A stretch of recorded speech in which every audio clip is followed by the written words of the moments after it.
I just wanted to return briefly to the statement of expectations issue, because I understand when the Treasurer spoke to the ASIC annual summit in Melbourne on 2023, he announced that we will soon be releasing a new statement of expectations for ASIC. So that was in 2023.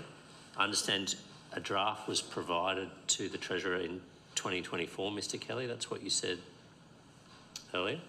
That's right, Senator. Okay, but that draft was never approved?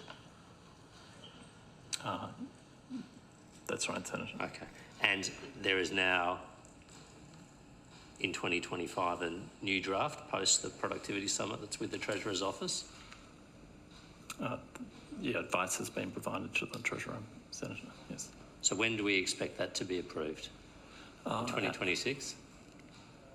Our current expectation and what we're working to is to finalise it by the end of this year. By the end of this year. This year, okay. So it'll be 2 years at least since it's promised a new statement of expectations, and 4.5 years since the last one was issued by the previous government under a former Treasurer.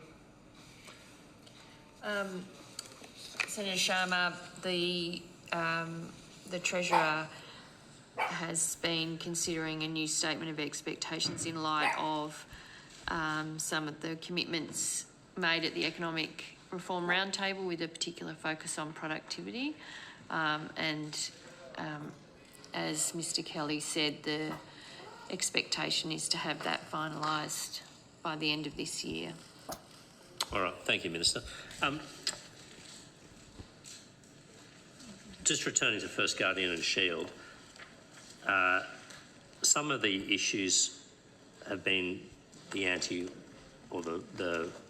failure to adhere to the anti-hawking provisions.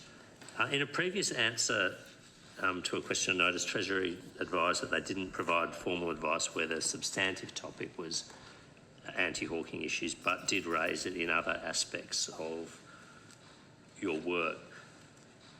So I just wanted to understand, with these multiple pieces of advice Treasury has provided to the government on problems with the regulation of managed investment schemes, the 7 pieces of advice undated, were the issues of cold calling or loopholes in our anti-hawking laws canvassed or covered at all? So those issues around anti-hawking were canvassed in the context of broader issues around the way that financial services providers might engage with clients or consumers. So really in the context of the broader sort of practice of what might be termed lead generation, which encompasses activities that are in some ways outside the scope of the anti-hawking provisions themselves. Sorry, I couldn't hear what you said, Dr. Moore. So they encompass activities. Senator Sharma asked about the context in which... I just didn't hear the last 2 sentences. Oh, the last 2 sentences. So activities outside? Outside of... so it encompasses activities that might sit strictly outside of the anti-hawking provisions. So there's practices around lead generation that happen that are technically not caught by that. An example of that would be a situation where a consumer, and this has happened, there's evidence that this happened in the Shield and First Guardian case, where a consumer might be approached and click on a link, and by the mere fact of clicking on the link, they provide effectively consent and then are able to be approached outside of the anti-hawking provisions. So it's in the context of those broader behaviours around lead generation that have been fairly clear and obvious in the context of Shield and First Guardian that kind of advice would have been touched. So it's fair to say that Treasury was aware of concerns about cold calling, loopholes in the anti-hawking provisions, and it had provided advice on those issues in the context of this broader consideration of the regulation of managed investment schemes? That's correct. Yes. All right, thank you. The ASIC chair, Joe Longo, he who's awaiting the statement of expectations, has publicly raised concerns about ASIC's resourcing, including most recently at the Parliamentary Joint Committee on Corporations and Financial Services, where he said underinvestment in ASIC poses a risk to our regulatory work.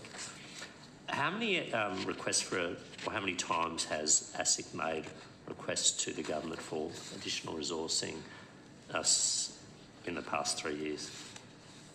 Senator, I might have a first go at answering that question, then go to Ms Kelly or others if they want to add to it. I don't think there's a simple answer to that question when you think about the budget process.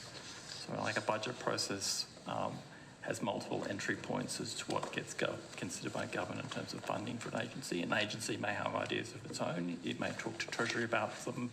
We'll work through some of them. Some of them may get discarded just at that point of it doesn't make sense.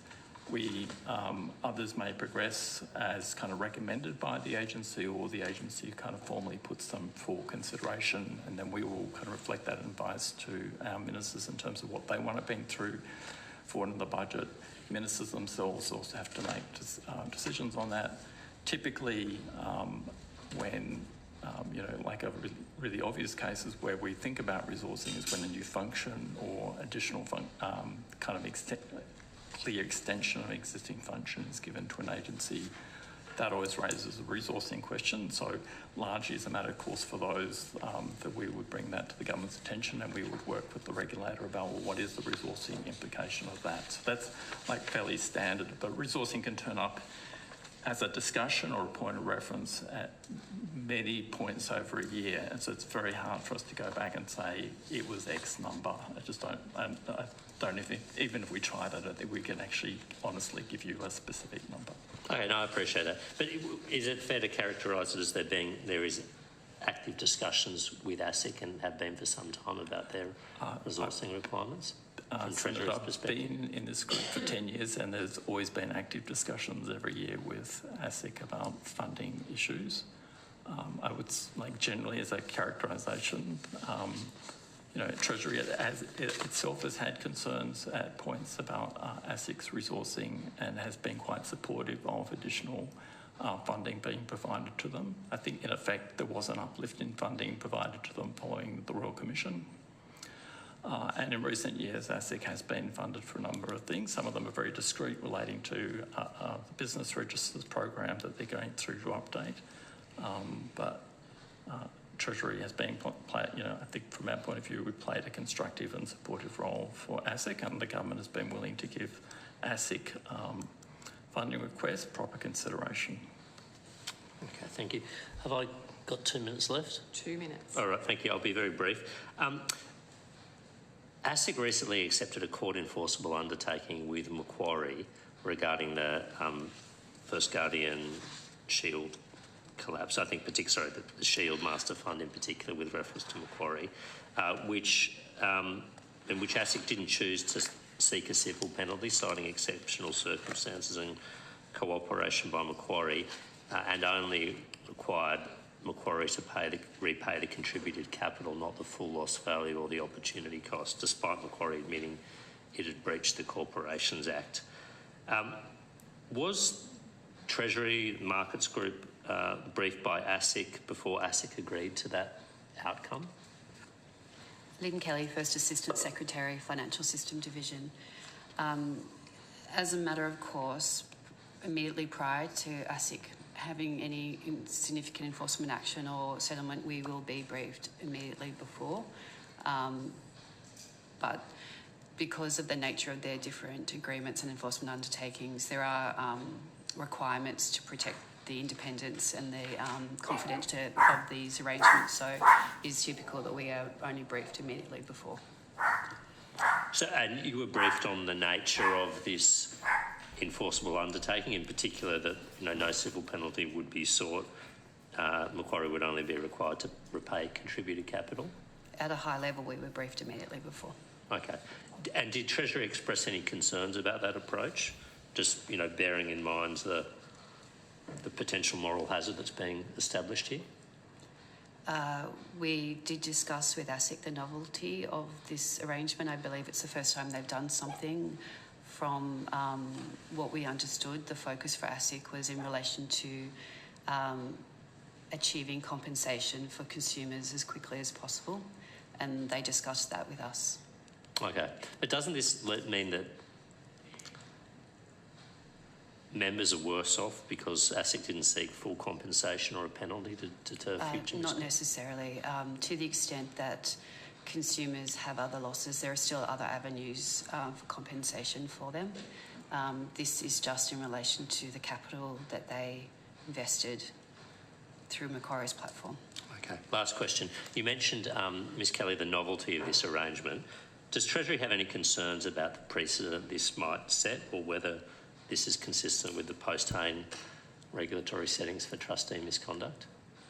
These matters are incredibly complex, and each one needs to be considered on its own merits and its own facts and circumstances. I know that ASIC have significant other enforcement actions against a multitude of parties in relation to Shield and First Guardian, and they need to be considered individually. I know they've had over 50 court appearances, for instance, so in our discussions with ASIC, they have been very clear on an approach that's appropriate to each particular case rather than one size fits all.